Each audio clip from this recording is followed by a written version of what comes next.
ہم انہیں نظر انداز نہیں کر سکتے۔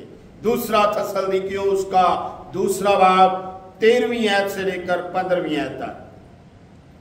لیکن تمہارے بارے میں اے بھائیو، خداوند کے پیارو، ہر وقت خدا کا شکر کرنا ہم پر فرض ہے، کیونکہ خدا نے تمہیں ابتدا ہی سے اس لیے چن لیا تھا کہ روح کے ذریعے سے پاکیزہ بن کر اور حق پر ایمان لا کر نجات پاؤ، جس کے لیے اس نے تمہیں ہماری خوشخبری کے وسیلے سے بلایا، تاکہ تم ہمارے خداوند یسوع مسیح کا جلال حاصل کرو۔ بس اے پیارے بھائیو، ثابت قدم رہو اور جن روایتوں کو تم نے ہماری زبانی یا خط کے ذریعے سے تعلیم پائی ان پر قائم رہو۔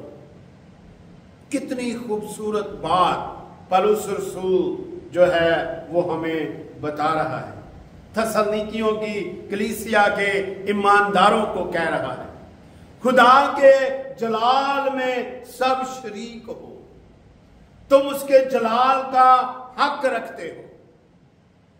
اور آج ہم کتنی باتوں میں جو ہے وہ ایک دوسرے کو دھکیل رہے ہیں،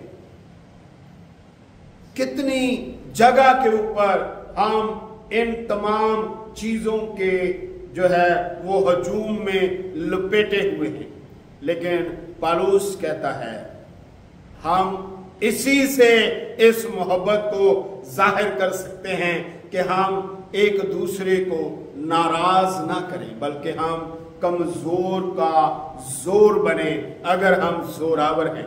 لیکن اگر ہم کمزور ہیں تو ہمیں زوراور کے ساتھ تعاون کرنے کی ضرورت ہے، اس کے ساتھ ہمیں جو ہے وہ لڑنے جھگڑنے کی ضرورت نہیں ہے۔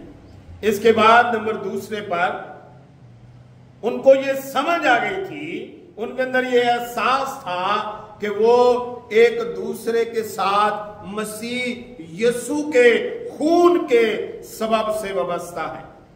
دوسرا تسلنیکیوں دوسرا باب 14ویں ہے، جس کے لیے اس نے تمہیں ہماری خوشخبری کے وسیلے سے بلایا، تاکہ تم ہمارے خداوند یسوع مسیح کا جلال حاصل کرو۔ اور تیسرے نمبر پر یہ قوم سے کچھ زیادہ ہے۔ ہم اپنی قوم کو بہت پیار کرتے ہیں، ہم اپنے خاندان کو بہت پیار کرتے ہیں، لیکن یہ قوم سے بڑھ کر ہے، یہ قوم سے اعلیٰ ترین ہے۔ رومیو کے نام پولس رسول کا خط اس کا 9واں باب 25ویں ہے۔